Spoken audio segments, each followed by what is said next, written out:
Boa noite, senhor presidente, mesa diretiva, nobres colegas, público que nos acompanha e todos aqueles que acompanham pelas redes sociais.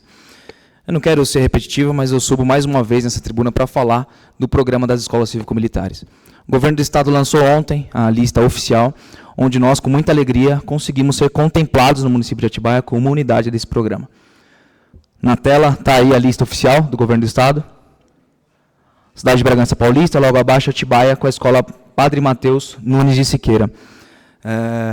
A maioria deve saber, mas para quem não sabe, a escola cívico-militar foi uma da minha principal bandeira de campanha. Lá atrás, quando a gente entrou nessa briga, rodamos uma abaixo-assinada na cidade com aproximadamente 800 assinaturas de apoiadores e entusiastas. E assim, algo que é muito importante para mim é o reconhecimento. Num vídeo que eu soltei essa semana, eu fiz questão de agradecer nominalmente as pessoas que mais auxiliaram para a gente conseguir essa vitória, mas eu aproveito para deixar público também nesse momento. Então, em primeiro lugar, aos mais de 800 entusiastas que assinaram a nossa lista, isso ajudou a gente a fazer uma pressão no bom sentido junto ao governo do estado e mostrar que Atibaia merecia a contemplação de uma unidade do programa. Então, o meu muito obrigado a essas pessoas que ombrearam essa luta desde o começo. Em segundo lugar, como eu falei na sessão anterior, a professora Lenita, que tem uma história de longa data aí junto à escola Padre Mateus, ela foi professora por aproximadamente 30 anos naquela escola, e ela ajudou a intermediar junto ao então diretor Marte, para que a gente pudesse inscrever essa escola a tempo de não perder o prazo aí do programa a nível estadual. Em terceiro lugar, vejo aqui que está presente também o Eudes, nosso diretor de relações institucionais do governo. O Eudes foi fundamental nessa construção. A gente sabe que, por mais que a gente se esforce, se não tiver vontade política por parte do município, você não consegue atrair um modelo de tanto impacto assim, como é o programa das escolas cívico-militares. E, nesse sentido, o Eudes teve um papel primordial na construção, na articulação política, para que a gente conseguisse demonstrar de uma forma cabal para o governo do estado que Atibaia queria e merecia a contemplação. Por outro lado, eu sei que se trata aí de um tema polêmico e a gente tem naturalmente enfrentado alguns críticos, e eu agradeço desde já, inclusive aos críticos do modelo, aqueles mais ferrenhos também, que vão lá nos comentários, nas redes sociais e têm o hábito de expor ali o seu posicionamento. Eu agradeço também a essas pessoas, porque a gente que se diz, participante aí do modelo de Estado Democrático de Direito, a gente tem que prestigiar, inclusive, aquelas opiniões que são contrárias. Mas a esses críticos eu trago aqui alguns dados que vale a pena a gente apreciar sobre a escola cívico-militar. Então, dentre outros índices, eu destaquei 3 aqui, que na minha visão são fundamentais. Em primeiro lugar, redução da violência escolar.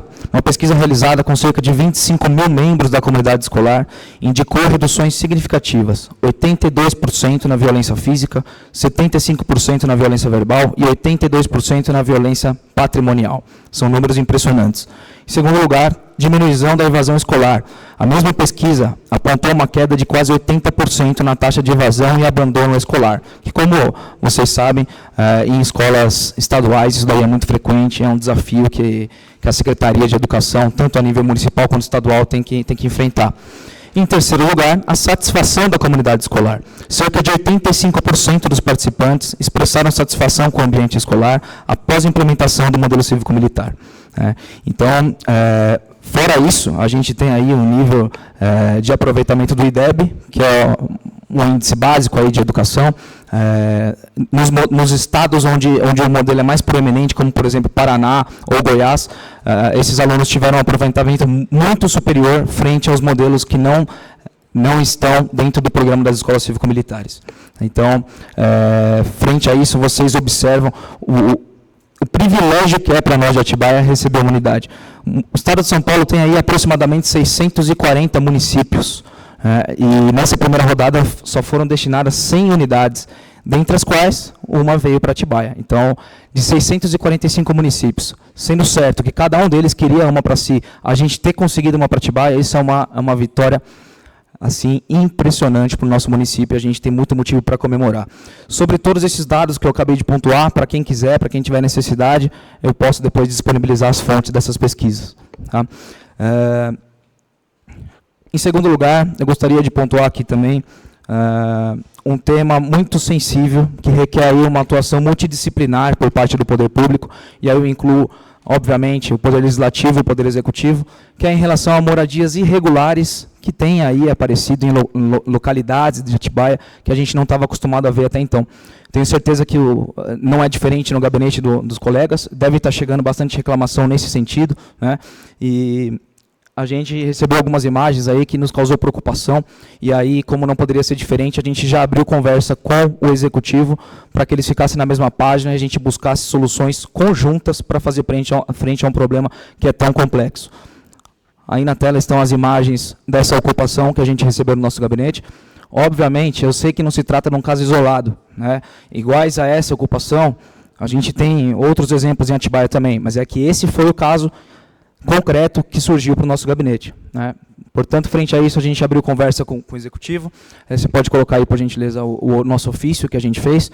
E assim, estamos sendo muito bem atendidos. Só para passar aqui uma resposta, uma atualização para os solicitantes dessa demanda, são muitas pastas. Como eu falei no início, é um problema multidisciplinar que envolve mais de uma pasta. Aqui, pelo menos, Habitação, Segurança Pública e Secretaria de Assistência e Desenvolvimento Social. Então, todas essas pastas estão conversando, estão em alinhamento para alinhar uma reunião, para que case a agenda aí de todos os secretários, né? Essa reunião, eu acredito que na próxima semana já deva acontecer, para que a gente possa aí criar um plano de enfrentamento a esse problema, que demanda aí uma maturidade muito grande do Poder Executivo e muita sensibilidade. Porque, por um lado, você precisa de firmeza, precisa de pulso firme por parte do Poder Público.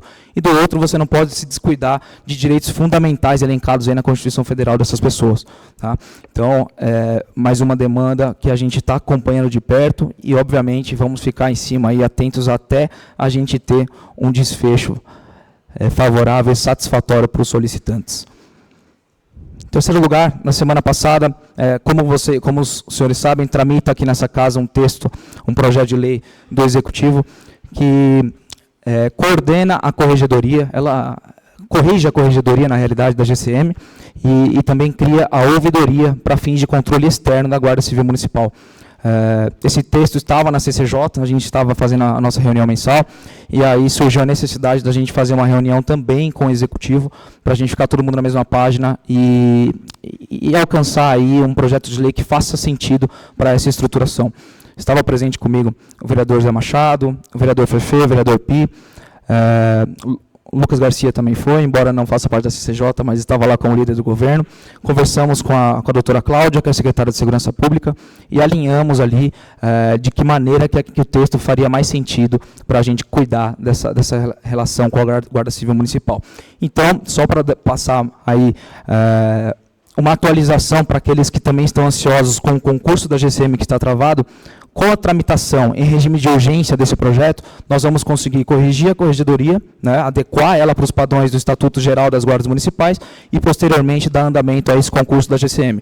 Todo mundo sabe, não é novidade que a gente passa por um problema de baixo efetivo da GCM, aproximadamente 120 guardas, salvo engano, né, e o nobre vereador Lucas Cardoso pode me corrigir se eu estiver errado, mas aproximadamente 120 guardas para dar conta de uma cidade tão extensa quanto Atibaia. Então, a gente precisa da celeridade na retomada desse concurso público e chamar essas novas pessoas a compor a nossa GCM.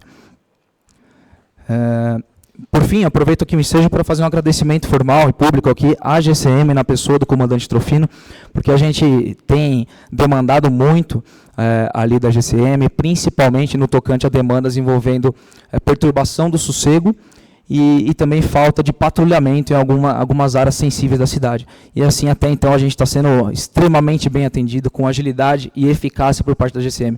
Então, fica aqui público o meu agradecimento, na pessoa do comandante Trofino, por essa atuação exemplar que a GCM tem demonstrado aqui na cidade de Atibaia. Era só para o presente momento. Muito obrigado.